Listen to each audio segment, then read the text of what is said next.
Понимая, какую мощь имеет огонь, человек всегда стремился повелевать им.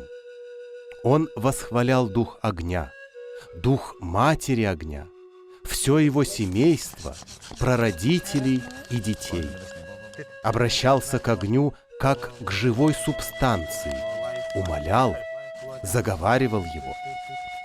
«Заклинаю тебя, дух матери огня, с чистыми помыслами и открытой душой, благодатный огонь, будь в добром здравии, от нас на чужбину не ходи и к нам чужих не пускай, будь у нас в почете, дай нам милость твою».